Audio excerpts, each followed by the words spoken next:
육체의 일은 분명하니 곧 음행과 더러운 것과 호색과 우상숭배와 주술과 원수 맺는 것과 분쟁과 시기와 분냄과 당지는 것과 분열함과 이단과 투기와 술취함과 방탕함과 또 그와 같은 것들이라. 전에 너희에게 경계한 것 같이 경계하노니 이런 일을 하는 자들은 하나님의 나라를 유업으로 받지 못할 것이요 오직 성령의 열매는 사랑과 희락과 화평과 오래 참음과 자비와 양선과 충성과 온유와 절제니 이 같은 것을 금지할 법이 없느니라. 그리스도 예수의 사람들은 육체와 함께 그 정욕과 탐심을 십자가에 못 박았느니라. 만일 우리가 성령으로 살면 또한 성령으로 행할지니 헛된 영광을 구하여 서로 노엽게 하거나 서로 투기하지 말지니라. 아멘. 우리 그리스도인들에게는 자유의 소명이 선사되어 있습니다. 자유가 우리의 소명인 것이죠. 우리가 부름받은 까닭은 무엇이냐? 자유 때문입니다. 그런데 이 자유가 소명이라고 했어요. 이미 주어진 것이 아니라는 것이죠. 그것을 향하여서 우리가 나아가야 합니다. 지금 현실이 아니에요. 철학적으로 얘기하면 현실태가 아니라 가능태, 가능성이자 잠재성이 우리에게 주어져 있다 이것입니다. 그리스도인으로서 살아가면은 이 자유는 결국 우리의 것이 됩니다. 당장은 우리의 손에 잡히지 않는 것 같을지라도 우리의 삶의 행보와 또 실천과 이 모든 것들을 통하여서 자유가 서서히 실현되고 우리의 삶 가운데 해방의 역사가 계속하여서 나타나게 된다라고 하는 것입니다. 그래서 우리 구약 출애굽했던 그 이스라엘 백성들의 그 삶이 어떻게 보면 우리 그리스도인의 삶하고도 많이 닮아 있다고도 할 수가 있어요. 출애굽한 백성들이 출애굽하고 나서 광야를 지나갈 때 그냥 원래대로 그 하나님이 인도하시는 대로 구름 기둥과 불 기둥을 따라서 잘 했으면은 그냥 며칠 안에 갈 수가 있는 그런 곳인데 이제 거기서 그 자유를 소명으로 받은 사람들인데 그 소명을 잊어버린 것이죠. 그리고 방향 감각을 잃어버렸어요. 어떻게 됩니까? 좌충우돌하고 자행자제하고 하다가 거기서 죽고 쓰러지고 다치고 하더니 결국에는 어때요? 그 세대 전체가 출애굽을 하고 나서 가나안으로 들어가지 못하죠. 우리는 그런 우리 옛세대의 그 전철을 보고서 우리에게 있는 자유의 소명에 대하여서 좀 진지하게 잘 생각해 볼 필요가 있어요. 우리도 똑같은 그 히브리 사람들이 바보라서 그런 게 아니거든요. 우리하고 똑같은 성정을 가진 사람들이에요.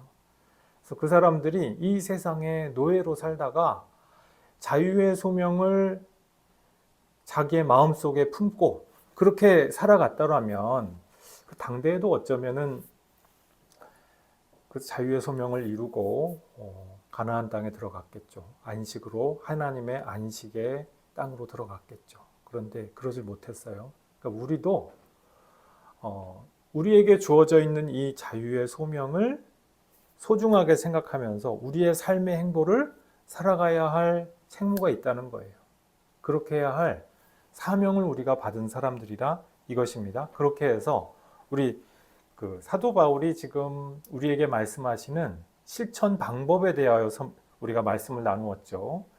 또 소극적인 실천 방법 혹은 뭐 부정적인 실천 방법, 이건 표현이 좀 어떨지 모르겠습니다만은 좀 그 소극적인 의미에서 적극적이지 않아 보이는 것 같은 그런 방법으로 그 실천 방법이 어떤 것이 있었습니까? 서로 종로로 타라라고 하는 것이에요. 왜냐하면은 이 자유의 본질이라고 하는 것이 그냥 나 혼자만 자유롭고 끝나는 것이 아니라는 거예요. 상대방도 주변 사람들도 다 자유롭게 해주고 해방시켜주고 그것이 본질이기 때문에 그렇게 하기 위하여서는 그 자유를 위하여서 자유의 사명을 위한 종이 되어야죠. 그래서 서로 종로로 타라. 그리고 우리 지난주 말씀에서는 무엇을 나누었습니까? 적극적인 실천 방법이 있다라고 했습니다. 그것이 무엇입니까? 성령을 따라 행하는 것. 그것이 바로 이 자유의 소명을 실현하기 위한 적극적인 방법이죠. 성령이 우리에게 찾아오셔서 우리의 심령을 두드리고 계십니다. 말씀을 통하여서 두드리시지요. 우리의 양심을 통하여서 두드리시지요. 우리 모든 만남과 관계와 사건들을 통하여서 우리 심령을 두드리시는 바가 있어요. 그럴 때 성령이 우리 심령을 두드리시는 그 음성, 얘야 문을 열어다오 라고, 딱 얘야 문을 열어다오 그렇게 귀에 이렇게 속삭이는 그걸 들어야만 음성을 듣는 게 아니란 말이에요. 그런 것이 내 심령에 감동이 올 때 거기에 탁 응답하여 드리는 것. 아, 내가 이렇게 살아야 되는구나. 하나님이 나로 하여금 이렇게 살라 하시는구나 했을 때 탁 거기에 응답을 하여 드리는 그 삶, 바로 그것이 그리스도인의 삶, 자유의 소명을 실현하여 드리는 그 삶이 된다라고 하는 말씀입니다. 오늘 본문 말씀은요, 육에 따른 삶과 영을 따르는 삶이 어떤 것이냐, 그것을 예시하는 장이라고 할 수가 있어요. 바꿔 말씀을 드리면 성령께서 우리를 인도하시는데 어떤 방향으로는 인도하지 않으시고 어떤 방향으로는 인도하시느냐, 그것을 밝혀주는, 예시를 들어서 하나하나 밝혀주는 그와 같은 그 본문이라고 할 수가 있습니다. 여기서 악덕의 목록이 나오고 덕의 목록이 나오지요. 이것이 이렇게 대조되어 있는 것을 볼 수가 있습니다. 우리가 악덕 목록 또 덕의 목록, 이것을 보면서 우리가 먼저 배경으로서 알아둬야 될 부분이 있습니다. 그건 뭐냐면은 그리스 로마 세계의 이 악덕 목록 혹은 덕의 목록은 잘 알려져 있는 양식이었다라고 하는 것이에요. 다시 말해서 바울 이전에 성경에 그런 덕의 목록이 있기 때문에 그것을 그대로 쓴 것이 아니라 그리스 로마 세계에서 이것을 널리 사람들이 다 익히 알고 있는 상식이 되어 있기 때문에 사도 바울이 그것을 빌어다가 사람들에게 쉽게 전달하기 위하여서 하나의 틀로 사용했다라고 하는 것이죠. 우리가 오직 성경으로만 이 말씀을 오해하면 안 된다고 말씀을 드리지 않았어요. 우리가 오직 성경으로만 했으니까 성경 바깥에서 무슨 어휘가 됐던지 어떤 뭐가 됐던지 성경 바깥에서 요만한 것만 있으면 넌 이단이야, 혼합주의야, 이렇게 좀 과하게 예민한 경우가 있습니다. 그럴 필요가 있겠어요, 없겠어요? 없다는 얘기예요. 왜? 사도 바울 선생조차 오직 성경으로만 그런 식으로 이야기를 하지 않으셨다는 거예요. 우리식으로 얘기하면 뭐예요? 베스트셀러 작가 아무개가 이런 말씀을 하셔서 참 좋은 말씀이야. 그런 거 우리가 귀 기울여 들을 필요가 있어요, 없어요? 귀 기울여 들을 수가 있다는 얘기예요. 심리학자 아무개가 이런 얘기를 그것이 선하고 의롭고 올바른 얘기라면 오케이, 좋다 이거예요. 심리학에 물든 부족한 기독교, 마케팅에 물든 부족한 기독교, 한동안 이런 거 유행했었죠. 한 20여 년 전에 그런 거 유행했었는데 참 저는 당시에 굉장히 보면서 안타깝더라고요. 그런 것이 아니거든요. 그런 것에 물든 기독교가 아니라 그런 것들을 우리가 빌어 가져와서 복음을 증거하는 데 사용할 수 있다라고 하는 것이에요. 자, 세상에 선하고 올바른 것들은 사랑하는 마음으로 또 감사하는 마음으로 활용할 줄 아는 것, 이것이 성경이에요.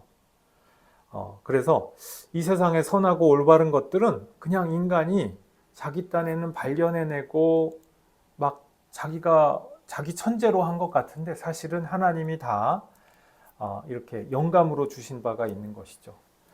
예전에 그 소설가 조정래 선생님이 말씀하시는 거를 듣고 참 감명 깊게 들었던 적이 있습니다. 이 소설을 집필을 하시는데 조정래 선생님 태백산맥이라든지 한강이라든지 이런 그 대하 소설, 유명한 소설들 쓰시는 분이잖아요. 근데 그분이 이제 글을 쓰려고 이제 작은 하나 방을 얻어가지고 하는데 거기는 불도 잘 들어오지 않는 방이었대요. 그래가지고 열심히 이제 글을 쓰려고 하는데 너무 힘든 거예요. 너무 춥고 그러니까. 그런데 막 그 영감이 떠올라가지고 열심히 그걸 하다 보니까 온몸이 훈훈해지면서 그렇게 이렇게 글을 아주 신들린 듯이 그야말로 열심히 썼다는 그러한 이야기를 하시는 것을 제가 인상 깊게 본 적이 있어요. 바로 그런 것이죠. 우리가 어떤 이 세상의 모든 일들은 영감과 열정으로 이루어지게 되어 있는데 그 영감과 열정이 인간이 하는 것만은 아니라는 거예요. 하나님이 영감을 주시고 그 가운데서 선하고 올바르고 아름다운 것들이 나타날 수 있게 하셨다는 것이죠. 그래서 우리가 이러한 모든 것들에 대하여서 사랑하는 마음으로, 감사하는 마음으로 활용할 줄 아는 믿음의 포용력 같은 것이 있어야겠죠. 자, 그런데 그러면은 막 심리학도 막 마케팅도 막 철학도 다 끌어와가지고 좋은 얘기 다 하는 게 그러면은 기독교냐, 성경이냐? 아니죠. 사도 바울의 이 악덕 목록은 또 덕의 목록은 그 내용과 본질에 있어서 복음적이고 사도적이었다라고 하는 것이에요. 오늘 본문 말씀 19절 말씀을 보니까 이 악덕 목록 가운데에서 사도 바울이 분명하게 우리에게 말씀하고자 하는 그 포인트가 하나가 있어요. 첫 번째 19절 말씀을 보니까 육체의 일은 분명하다라고 그렇게 기록을 합니다. 예전에 개역 한글판 때에는 현저하다, 육체의 일은 현저하다. 조금 이게 현저하다는 말이 우리 얼른 와닿지 않는 말인데 굉장히 좀 그야말로 현저한 번역이었습니다. 좋은 번역이었는데요. 이 무슨 얘기예요? 아주 눈에 두드러지게 딱 눈에 띈다는 얘기거든요. 다채롭고 풍성해 보이니까 육신의 일들은요, 그것이 우리 눈에 바로바로 딱딱 보여요. 왜? 우리의 욕망에 호소하거든요. 우리의 욕구에 호소하는 것이기 때문에 눈에 딱딱 띄고 귀에 탁탁 들립니다. 손에 탁탁 만져지는 것 같아요. 자, 다채롭고 풍성해 보인다고 했는데 이 원문으로 보면은 육체의 일들은 분명하다 그렇게 되어 있습니다. 무슨 말이에요? 일이 하나가 아니라는 것이죠. 복수입니다. 그러니까 우리가 육체의 욕구와 욕망으로 벌이는 일들은 정말 각양각색 기기묘묘한 일들이 수많은 일들이 일어납니다. 거기에서는 인간들의 온갖 계산과 노력과 악의 다툼이 있어요. 정신이 없어요. 또 이 목록에 기록되어 있는 육체의 일들을 가만히 살펴보면은요, 언뜻 보면은 뭔가 질서가 있는 것도 같아요.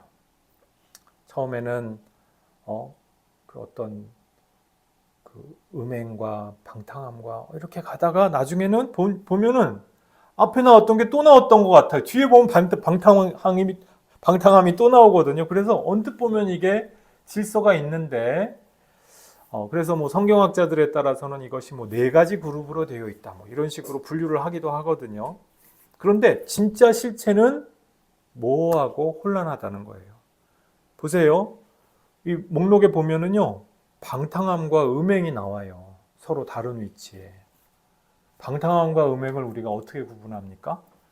또 투기하고 시기, 이 경계가 어떻게 되죠? 경계가 모호하고요, 실체가 불분명해요. 그래서 우리가 이 욕구와 우리의 욕망으로 만들어내는 육체의 일들은요, 거의 무한한 경우의 수가 존재한다. 이렇게 말씀을 드릴 수가 있습니다. 이 마르틴 루터가 하셨던 유명한 말인데 정말 무한한 경우의 수가 존재하기 때문에 하나님만이 정확한 수를 아실 것이다. 그래서 본문 말씀에 뭐라고 기록이 되어 있어요? 또 그와 같은 것들이다. 많이 열거가 되어 있는 것 같은데 그와 같은 것들이 계속 많아요. 소문도 많고 설왕설래하는 이야기들도 많아요. 뭔가 있을 것 같아요. 이만큼 뭔가 많이 벌려는 놨어요. 그런데 거기 안에 알맹이는 없어요. 뭔가 실체가 없어요. 살아있는 열매가 맺혀져 있지 않아요. 일만 계속 마치 톱니바퀴가 돌아가듯이 거대한 기계에서 톱니바퀴가 계속 돌아가면서 뭔가 삐그덕거리긴 하는데 실체는 없고 결과는 없다. 끊임없이 과정만 있다. 자, 성령이 인도하시는 그 삶의 열매는 어떤 것입니까? 이 성령의 열매에 관하여서 이 열매 목록을 한번 보십시오. 여기에 보면은요, 분명하다. 성령의 열매가 분명하다 이렇게 되어 있지 않죠. 분명하고 현저하지 않다라는 말씀입니다. 우리가 언뜻 눈으로 볼 때 이것은 우리의 즉각적이고 노골적인 욕망이나 욕구에 호소하지 않아요. 우리의 양심과 진짜 이성과 이런 것에 호소하기 때문에 한번 필터링이 반드시 이루어져야만 하죠. 우리가 우리의 의지로서 우리의 연약한 의지를 가지고 하나님의 것, 성령의 것을 향하여서 한 발자국이라도 발을 내딛고자 하는 그 성의와 헌신과 정성이 필요합니다.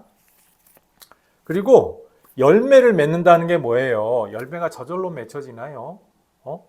우리 시장에 가보면 그 볼 수 있는 그 아름다운 열매들, 사과며 배며 온갖 열매들이 저절로 농부들이 그냥 씨 던져놓고 가만히 있으면 됩니까? 아니죠. 가지치기 해줘야죠. 병충해도 다 막아줘야죠. 거름도 줘야죠. 농부의 정성과 헌신과 수고가 있다라고 하는 것이에요. 열매가 맺기 전에는 인고의 기다림이 필요합니다. 수해가 오든지 거센 바람이 오든지 그러면은 그런 것들에 의하여서 이 열매가 떨어지지 않도록 온갖 수고가 필요하죠. 비닐하우스를 할 때에도 정말 그 비닐하우스를 제대로 돌리기 위하여서 얼마나 많은 수고와 정성이 그 엄청난 피와 땀이 필요합니까? 여기에는 정말 지극하고 곡진한 정성과 돌봄이 필요하다는 거예요. 그리고 이것들이 아무리 열심히 된다고 할지라도 또 여기에는 기본적으로 깔려있는 위대한 자연의 섭리라고 하는 것이 있죠. 우리 성령을 따르는 삶이란 어떤 삶이냐? 바로 이와 같이 하나의 열매가 맺혀지기까지 들어가는 그 사랑과 정성과 헌신과 수고와도 같다라고 할 수가 있는 것이에요. 성령의 열매를 맺는 삶은 어떤 삶입니까?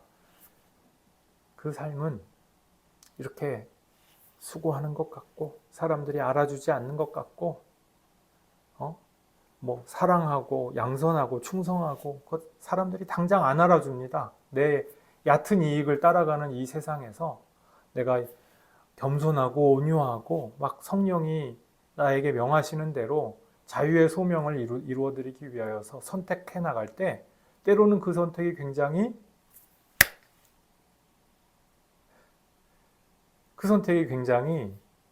고독한 선택일 수가 있어요. 남들 다 놀러 나가고 할 때 나는 그러지 않을 수 있는 용기가 필요하거든요.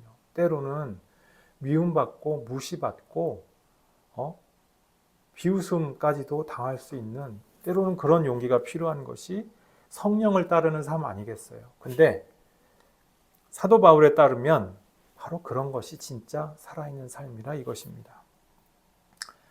이 성령의 열매라고 하는 이 부분에서 이것을 원문으로 보면은 그냥 단수로 되어 있습니다. 열매들이 아니고요. 사과, 배, 수박 이런 식으로 해서 열매가 종류별로 쫙 그것이 아니고 열매는 하나예요. 생명이고 하나의 생명의 열매인데 그것이 여러 가지 상황과 형편과 처지에 따라서 사랑으로도 불러지고 인내로도 불러지고 절제로도 불러지고 라고 하는 것이죠. 우리의 삶이 정말 고귀하고 위대한 삶은 어떤 삶이냐? 많은 화려한 것들을 짊어지고 사는 삶이 그것이 고결하고 위대한 것이 아니라 하나님이 알아주시는 삶이 아니라 단순한 삶이 된다라고 하는 것이에요. 우리가 성령을 따라 살면은 우리의 삶이 굉장히 단순합니다. 단순하여질 것입니다. 그러나 그 단순한 성령을 따르는 삶으로 말미암아 우리가 진정 살아있게 될 것이라고 하는 것입니다. 그 단순한 삶을 24절에 다시 한번 부정적이고도 소극적인 정의를 통하여서 사도 바울이 다시 이렇게 정리를 하고 있습니다. 그 정리를 어떻게 하고 있습니까? 24절 한번 보겠습니다.